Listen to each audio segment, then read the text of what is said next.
여러분, 신명기 재미가 있으시죠? 신명기를 읽으시면서 오늘날 현 시대를 비추어서 보시면 돼요. 자, 성경은 항상 동시성으로 보시면 돼요. 동시성으로. 동시성이긴 한데 차원을 높여서 가는 거예요. 네. 신명기 10장. 아까 십계명 돌판을 부셔버렸잖아요. 왜 하나님께 받은 돌판 십계명을 왜 부셔졌어요? 내려와 보니까 금송아지 만들어서 우상 숭배하고 있는 거예요. 금송아지가 하나님이라면서. 모세가 화가 나갖고 돌판을 집어 던져서 십계명이 박살나 버렸어요. 자, 그래서 10장에 모세가 십계명을 다시 받게 됩니다. 1절. 그때 하나님께서 모세에게 이르시기를, 모세야, 너는 처음과 같은 두 돌판을 다듬어 가지고 산에 올라서 나 하나님께로 나오고 또 나무 궤 하나를 만들어라. 모세, 너가 깨뜨린 처음 판에 새겨진 그 말을 나 여호와가 그 판에 다시 쓰리니 기록을 할 테니까, 모세, 너는 그것을 그 궤, 나무로 만든 궤에, 그 궤에 돌판을 말씀을 적어서 넣어라 하시기로. 3절. 나 모세가 조각 목으로 궤를 만들고 처음 것과 같은 돌판 둘을 다듬어서 모세가 손에 들고 산에 오르매, 여호와께서 그 총회 날에 산 위 불 가운데서 너희에게 이르신 십계명을 처음과 같이 그 판에 쓰시고 그것을 나 모세에게 주시기로. 나 모세가 돌이켜서 산에서 내려와서 여호와께서 나에게 명령하신 대로 그 판 새로 두 번째 받은 십계명이죠. 그 판을 나 모세가 만든 그 나무 궤에 넣었던 지금까지 있느니라. 옛날 산에서 받아온 그 십계명이 지금까지 너희들 여기 궤, 나무 궤에 들어있는 거 너희들을 안다 이 말이에요. 6절. 이스라엘 자손이 부에롯 분의 야간에서 길을 떠나서 모세라에 이르러 아론이 거기서 죽어서 장사되었고, 여러분 아론이 모세의 친형이에요. 친형님. 아론이 거기에서 죽어서 장사되었고, 아론의 아들 엘르아살이 아론을 이어서 제사장의 직임을 행하였으며 또 거기를 떠나서 굿고다에 이르고 굿고다를 떠나서 옅바다에 이른즉 그 땅에는 시내가 많았으며 그때 여호와께서 레위 지파를 구별하여 여호와의 언약궤를 매게 하였으며. 자, 그래서 이 레위 지파는 하나님의 언약궤, 지금 모세 십계명 그 판 있죠? 나무 궤에다 넣었잖아요. 이거를 메고 다녀요. 그래서 레위 지파는 하나님의 말씀을 들고 운반하고 하나님의 예배 드리는 일을 맡아서 하고, 그게 레위 지파예요. 이스라엘 그 야곱의 아들 12아들 있잖아요. 12아들이 각 아들마다 지파를 이뤄서 이스라엘이 12지파가 있어요. 지파가. 그 중에 야곱의 아들 레위가 있었는데 그 레위 자손들, 그들이 레위 지파가 되는 거예요. 그들은 하나님의 말씀 언약 궤를 들고 옮기고 다니는 그런 일을 합니다. 8절 다시 할게요. 그때 여호와께서 레위 지파를 구별하여 여호와의 언약 궤를 매게 하며 여호와 앞에 서서 하나님을 섬기며 하나님의 이름으로 축복하게 하셨으니 그 일은 오늘까지 이르느니라. 그러므로 레위 지파죠.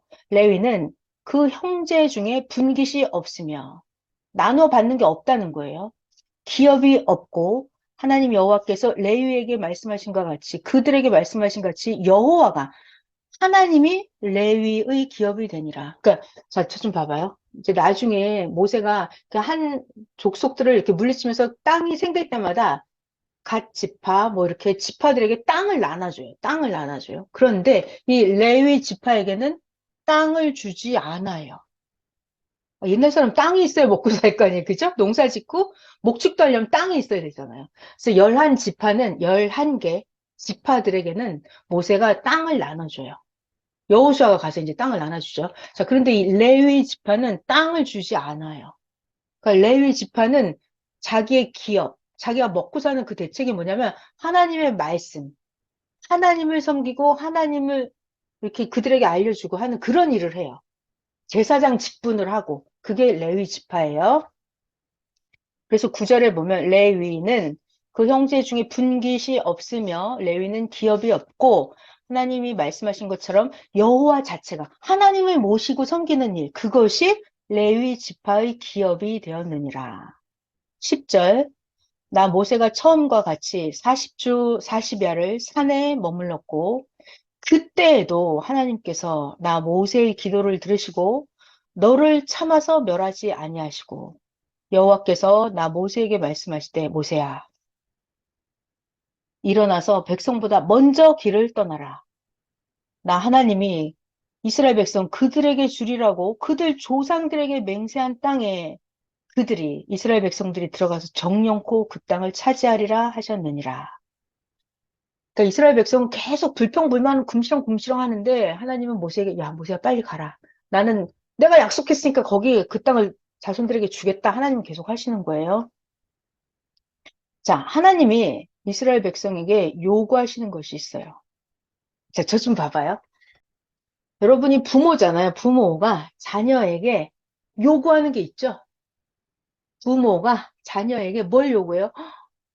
나에게 엄청나게 나를 공경해라 뭐 이런 거 해요?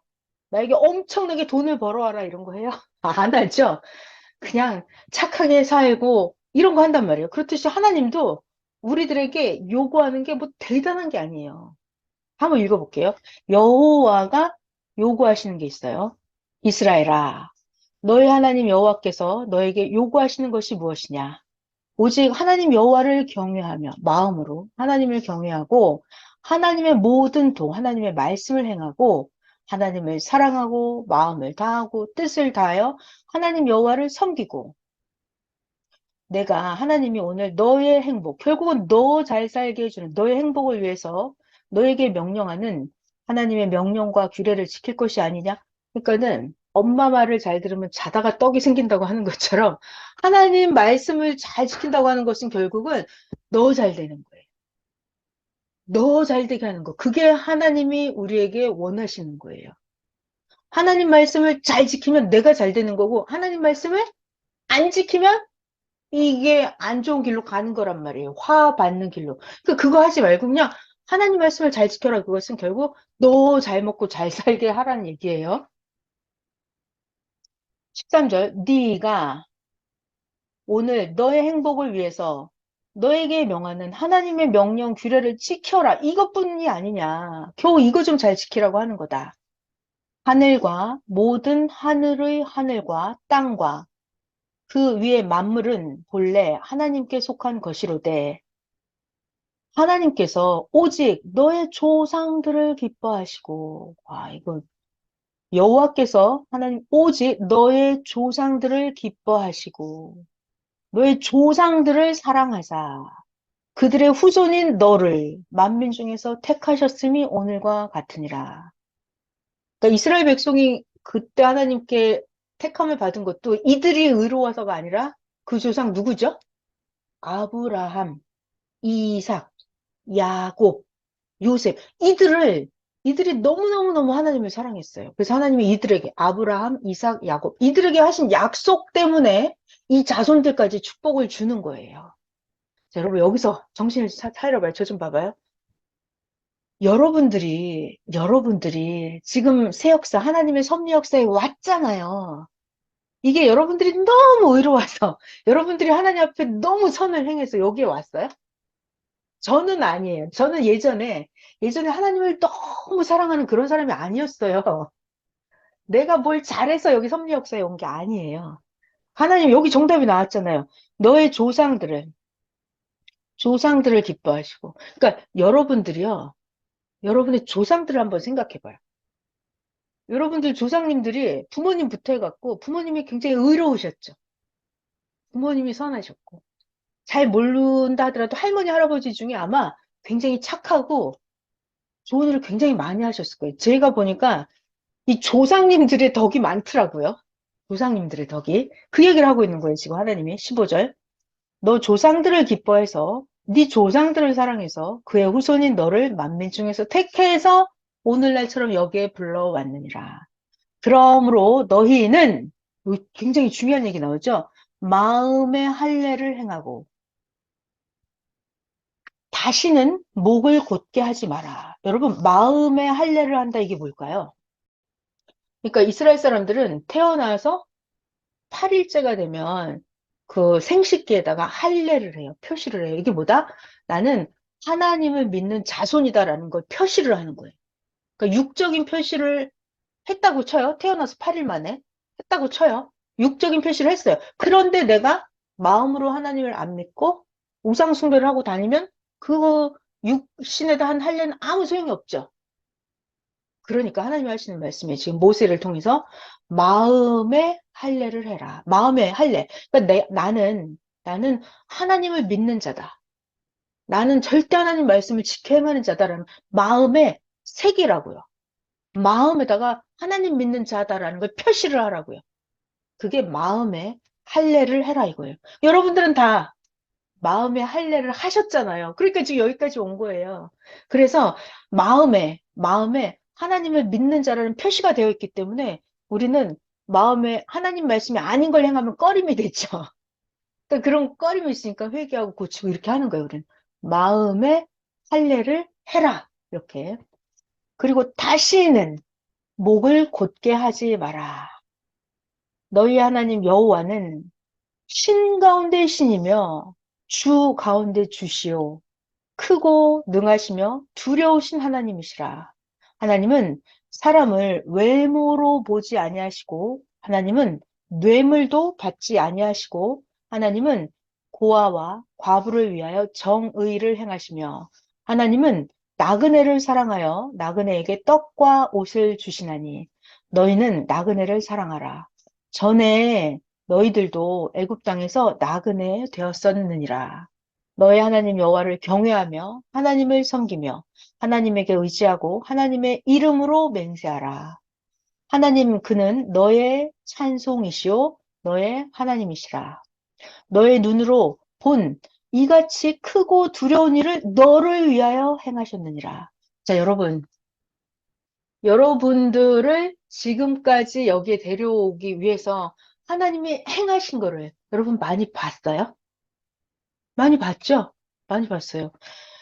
너의 하나님이시라. 너의 하나님이시다. 너의 눈으로 본 이같이 크고 두려운 일을 너를 위하여 지금까지 행하셨느니라. 그러니까 여러분이 각자 하나님이 나에게 어떻게 해주셨는지 그거 다 봤죠? 크고 두려운 일을 하나님이 하셨어요. 그걸 다 여러분들은 봤어요. 자, 이제 앞으로 계속 볼게요. 애굽에 내려간 너의 조상들이 겨우 70인이었으나 요셉 때, 요셉 때 애굽에 풍년, 흉년이 들었을 때, 흉년이 있어 먹고 살 게 없을 때 요셉이 애굽의 총리 대신이었어요. 요셉이 애굽의 총리 대신이었어요. 그때 이 요셉의 아버지 야곱은 가나안 땅에 있었어요. 근데 가나안 땅이 흉년이어서 먹고 살 게 없었어요. 근데 요셉은 풍년일 때 저장해 놓은 곡식이 너무 많았거든요. 그래서 이 요셉의 아버지 야곱이 가나안 땅에서 형제들, 자식들 다 데리고 요셉이 있는 애굽 땅으로 오거든요. 이때 몇 명이 왔다? 70명. 70명이 내려왔으나 지금 그 얘기예요. 22절. 애굽에 내려간 너의 자 다시 분홍색. 애굽으로 내려온 그때 너의 조상들이 야곱과 함께 내려온 사람 겨우 70인이었으나 이제는 너의 하나님 여호와께서 너를 하늘의 별같이 많게 하셨느니라. 그때 먹고 살 게 없어서 요셉 따라서 온 사람이 70명이었거든요. 근데 그게 이제 하늘의 별같이 많아지게 한다는 거예요. 자, 여러분 여기서 어떤 느낌을 받았어요, 여러분? 지금 하나님이 나를 통해서 여기까지 데려온 사람 불과 몇 명밖에 없지만 앞으로 여러분들을 통해서 하늘의 별같이 바다의 모래같이 여러분들을 통한 영적인 자손을 엄청나게 많이 낳을 거라는 하나님의 지금 약속이죠. 네, 오늘 신명기 여기까지 할게요.